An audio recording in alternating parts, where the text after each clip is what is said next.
Tantor Audio, a division of Recorded Books, presents Once Upon a Countess by J.R. Salisbury, narrated by Mary Sarah. 1. The carriage, pulled by 4 perfectly matched white horses, drew up outside the towering classical facade of Clevedon House, the London residence of the Duke of Clevedon. If it weren't for the fact that the Duke was a close friend from their days at Eton and Cambridge, Parr would have declined the invitation. This evening, however, was important to Clevedon. It was the first dinner party held by the recently married Duke and Duchess, and Parr could never refuse Clevedon. The Duke had assured him the affair would be small, knowing Parr disliked large, crowded events. His own sister, Alexandria, reminded him he needed to host some sort of social event as well. As the Earl of Wexford, Parr needed to expand his social horizons beyond whites.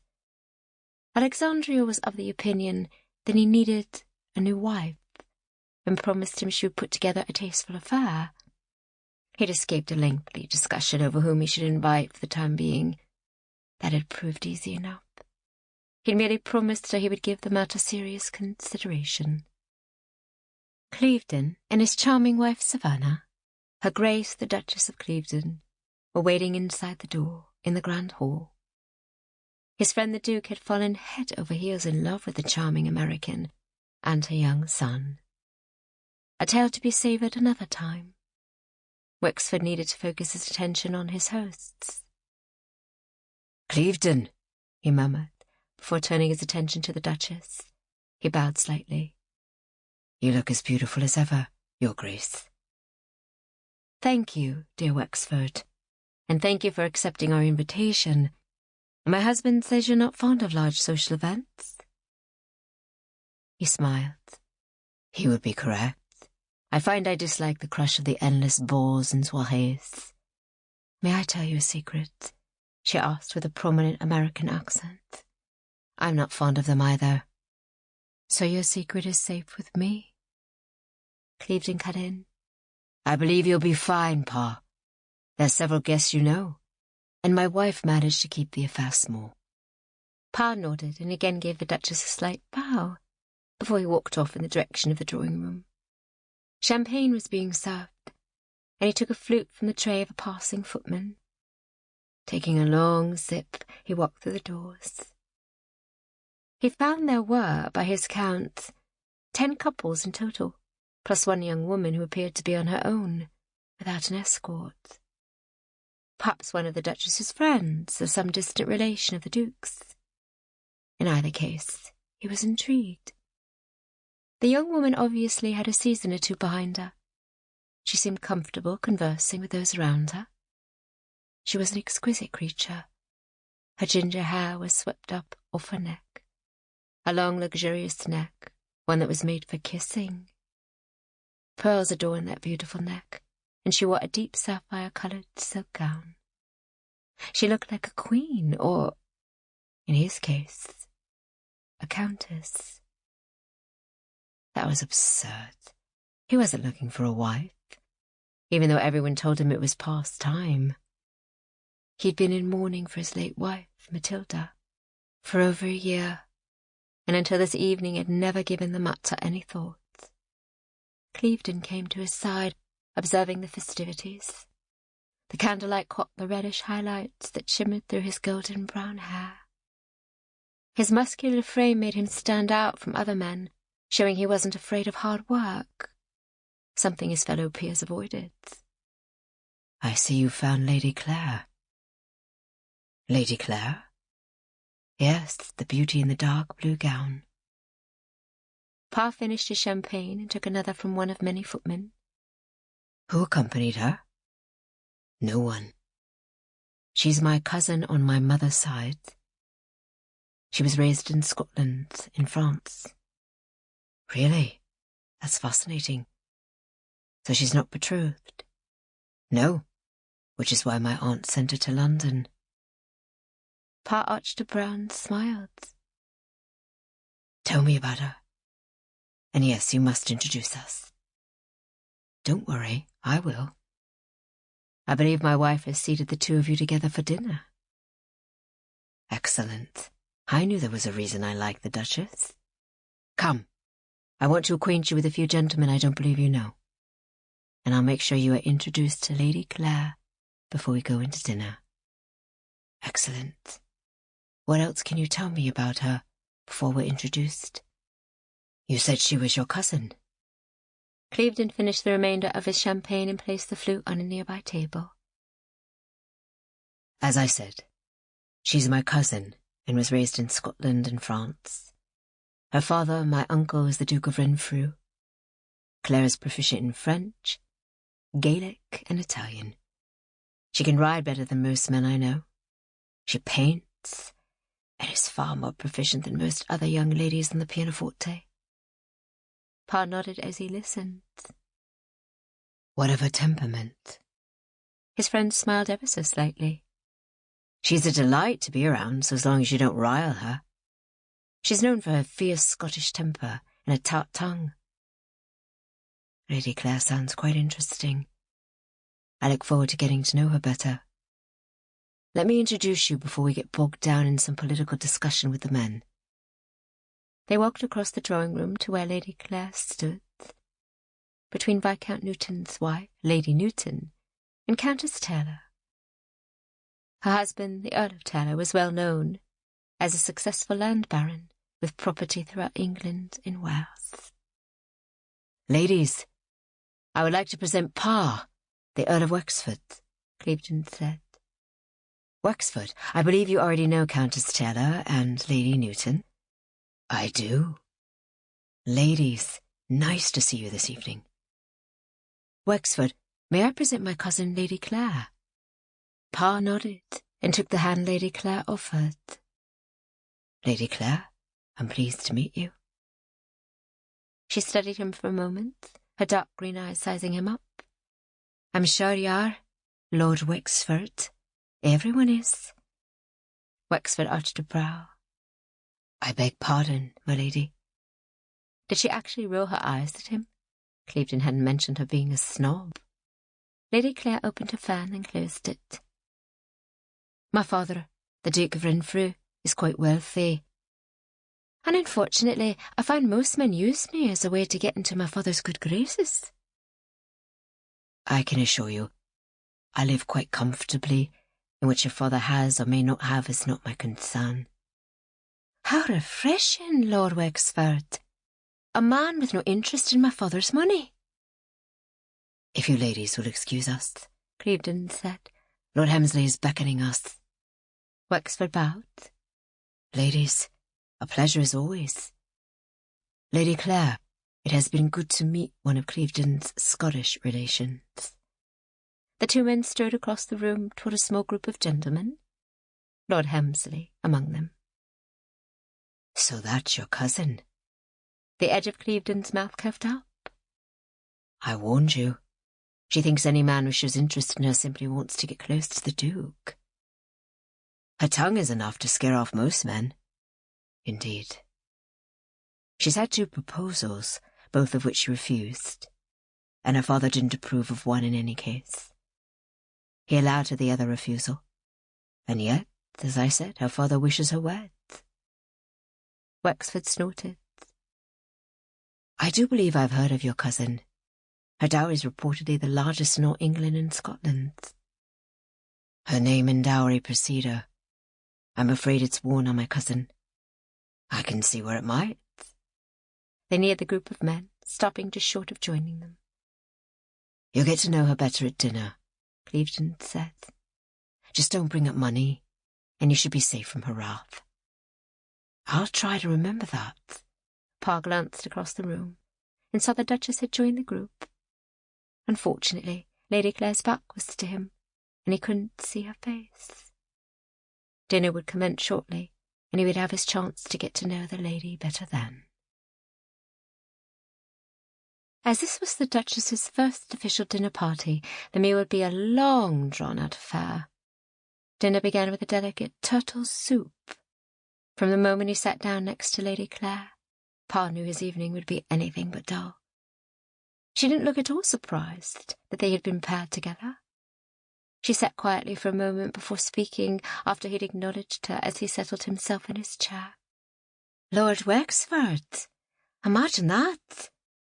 The only two unmarried people at this dinner party, being seated together. How curious! I'm sure Her Grace thought you'd rather be seated with me, rather than, say, Lord Hemsley. She picked up her wine-glass, which had just been filled. Touché. Something we agree on, though he thinks he's still quite the ladies' man.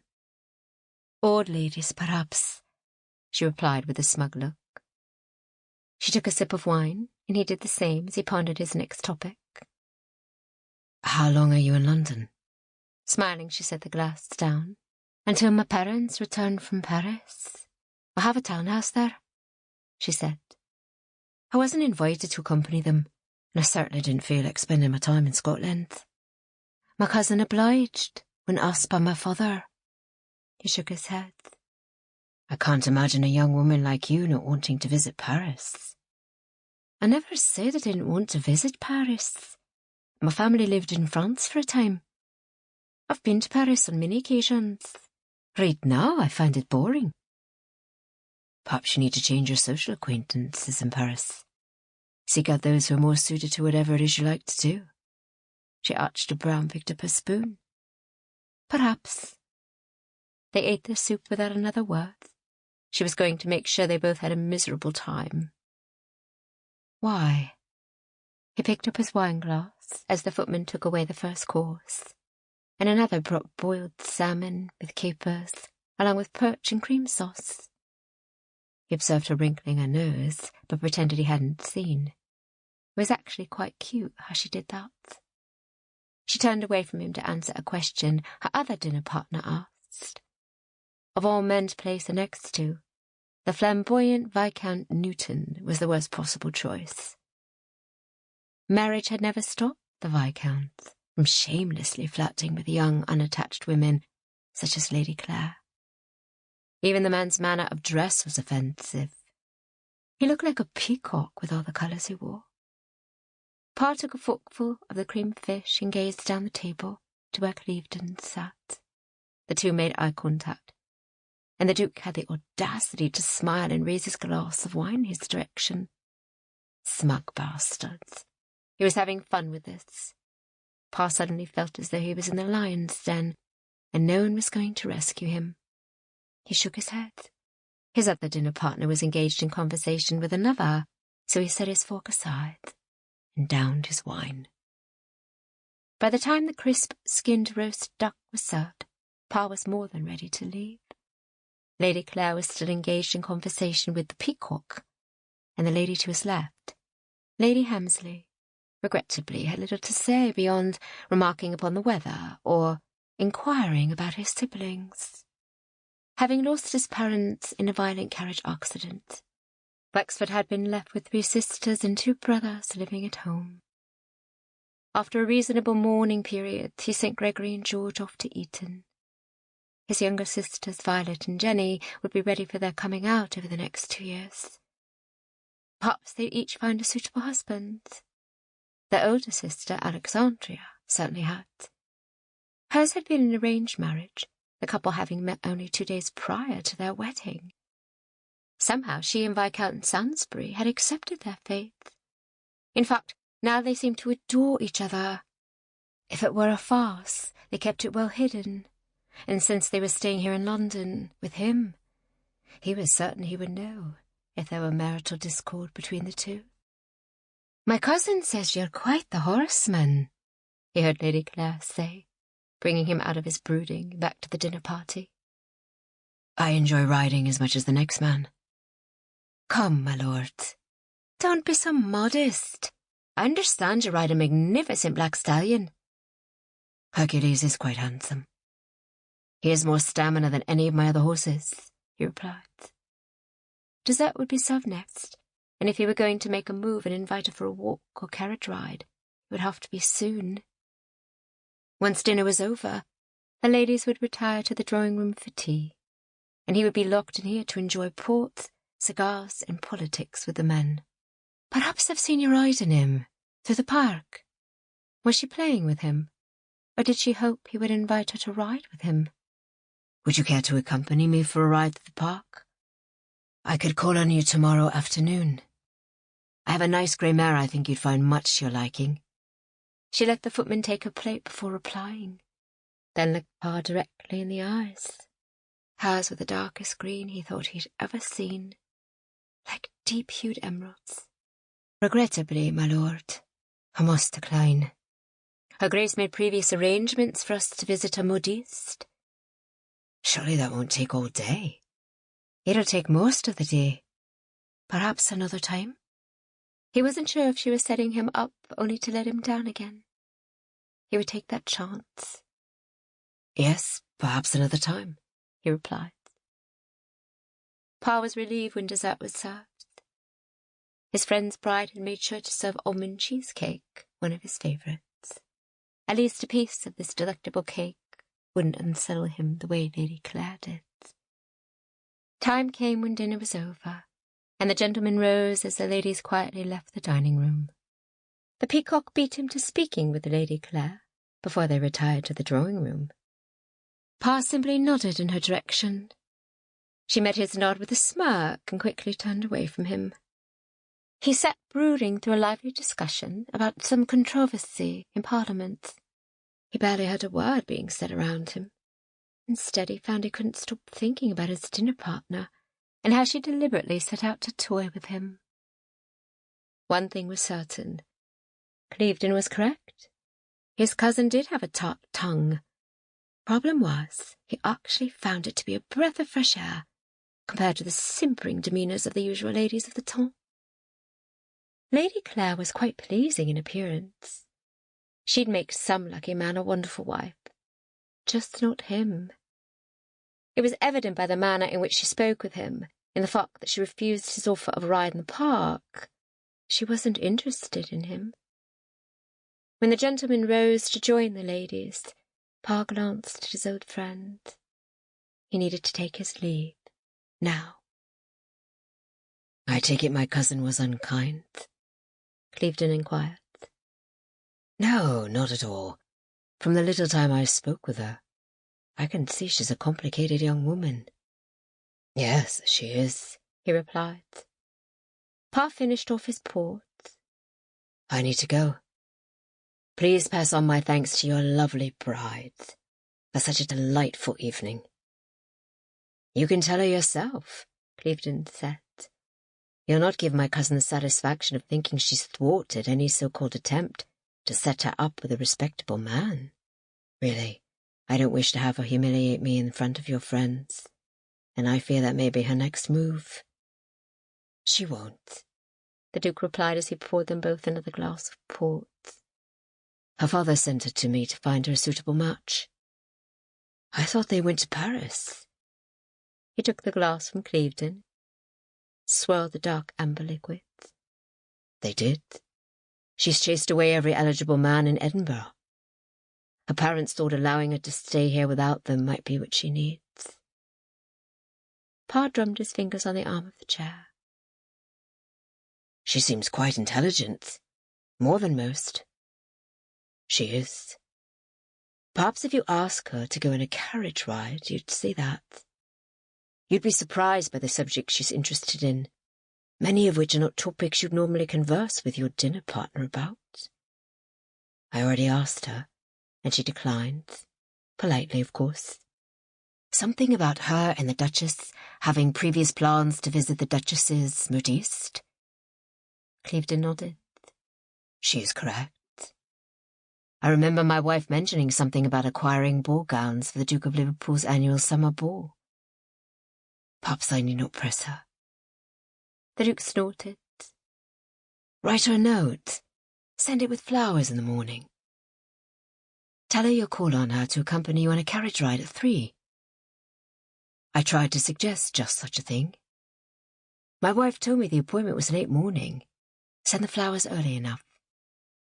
Parr shook his head and down the remaining port. Do you really think she'll accept? It would be rude not to. I'll also apprise my bride of your dilemma. She seems to have my cousin's ear. You're really sure about her? Clevedon smiled. If I didn't think the two of you wouldn't be a perfect match, you wouldn't have been invited this evening. I'd have suggested someone else, when in fact the only person I can see as a match for her is you. It's time for you to move on, my friends. He wasn't sure if he wanted Clevedon setting him up with his cousin. He was in mourning, or at least he told himself he was. Gentlemen officially mourned far less than women. They had to be able to go back to their businesses. His friend was right, though. It was time he moved on. Very well. I'll do as you suggest. Women love flowers. If you want to make a strong impression on her, send her pink roses.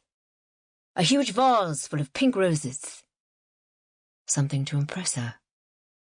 Trust me, by the time I arrive to collect her for our carriage drive, Lady Clare will be most impressed. Clevedon smiled broadly and rose from his chair. Knowing you, I'm sure my cousin will be speechless. That's saying quite a bit, as Lady Clare's not often without an opinion. So I gather. You'll be fine. Trust me. Let's rejoin the others. Parr arched a brow. Very well. For a while, I suppose. But I can't stay long. Perhaps he should just trust Clevedon. Lady Clare might not like it if she thought she was being manipulated. But he was sure with his charm, he could easily win her over. 2. Lady Clare awoke the next morning and dressed in a simple dark blue muslin day dress. She brought her lady's maid, Agnes, from Scotland. She barely heard whatever the older woman was going on about, because she'd simply learned not to pay attention. Agnes had at one time been her mother's lady's maid. A misunderstanding had occurred between the two women, thus ending Agnes's position with her mother. Clare wasn't sure what had happened exactly, but her mother quickly found the maid another position within the house as Clare's lady's maid. She thought of the Earl of Wexford. He was more than pleasing to look at, with his blonde hair that curled at the ends, and which he wore tied back in a queue. His blue eyes were as dark as the waters of the Mediterranean, but they had a haunted appearance to them, if one dared look closely enough. He had a square chin and high cheekbones. His nose was slightly off, making her wonder if it had been broken in a fight. Yet it lent him an air of indefinable masculinity. His tall stature ensured he had a most commanding presence. She smiled, remembering being seated next to him at dinner. She had done her best to appear aloof, though she kept her tongue in check as her cousin asked. She wasn't going to fall into the arms of the first gentleman who paid her attention while she was in London.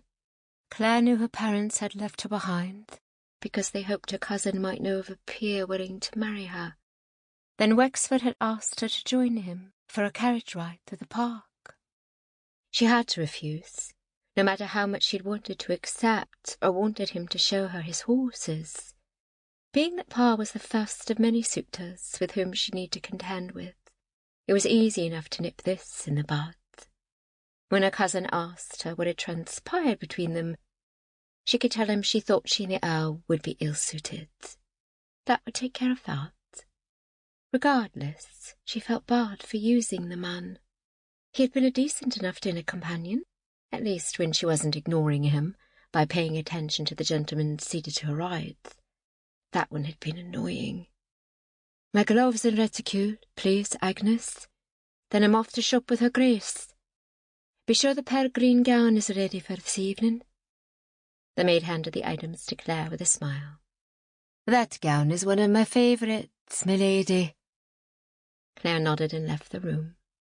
As she neared the bottom of the stairs, she noted a large vase of pink roses, in 2 shades, sitting on a table in the middle of the entrance hall. Their beauty almost took her breath away. Never had she seen the 2 hues combined like this. and there had to be at least 3 dozen blooms. "These came for you a while ago. There's a card on the table," the Duchess said, entering from the drawing-room door. "For me? Who would be sending me such gorgeous roses?" She smiled and opened the card. "Who are they from?" She tried to hide her disappointment. She had been hoping they were from someone else. "The Earl of Wexford. He's going to call this afternoon. He wishes to take me for a drive." "You shouldn't look so crestfallen. The Earl keeps his feelings close to his heart. Or at least that's what my husband tells me. Especially since his wife died. You should be happy, Clare, that Wexford may be interested." "I am," she lied. "They were simply unexpected, that's all." She leaned over and inhaled the fragrance, while trying to control her true feelings. "If you're ready, we should be on our way," her Grace said. Clare smiled. "Come, let's go indulge ourselves, shall we?" The sights and sounds of London passed them by. As the carriage made its way through the heavy traffic, Clare wasn't paying attention as she knew she should be. If she were going to find Francois, she knew she'd have to sneak out of the house, and when the Duke and Duchess had business elsewhere together. She'd sent word to his last known place of residence as soon as she'd arrived, but had not heard back from him. This meant one of two things. Either Francois had moved on, or he didn't want her any longer, or her cousin had intercepted her letters. She had met Francois Bernard 3 years ago on a family holiday to France. They were staying in a chateau her father had rented for the summer. Francois's father was a merchant and had business dealings with her father. His father brought him along as his apprentice. Though it was an impossible, complicated friendship, the two became love-struck. Once her father realized what was going on. Having been told by Mr. Bernard himself, the Duke sent his headstrong daughter back to Scotland, forbidding any further correspondence with the young man. The pair still managed to write each other. His father had been equally as unforgiving as her own. He sent his disgraced son to stay with relatives in the north of France. Francois had managed to put aside money and fled his relations for London. He vowed his love to her and promised the two of them would start anew in America. All they had to do was find each other and flee. Interestingly enough, her cousin had married an American and was more than happy to share details of her life in the new country with Clare. Clare had feigned an interest in America, hoping to figure where Francois may have gone. So far, she had no clear answers. He simply had to be in London still, working to have enough money for passage and a new life. She would find him. Of that she was sure. The Earl might be a more valuable ally than she first realized. Surely he knew London well. If she accepted his offer to show her around London, she might be able to find Francois. Perhaps this afternoon. She would instantly ask him about the area of London where Francois had last been living. If her cousin had indeed had her correspondence intercepted, then Francois could still be residing at the address she had. Wexford arrived back at Clevedon's home the following afternoon to fulfil his invitation to Lady Clare. Though he had met her only the night before, he found himself drawn to her. She wasn't the demure, quiet young woman one usually found in the ballrooms, each looking for a well-to-do husband. No, Lady Clare had a fire about her that appealed to him. He was waiting for her in the grand hall, admiring the roses he'd had delivered, when Clevedon strode in. "Wexford, Lady Clare will be a few minutes.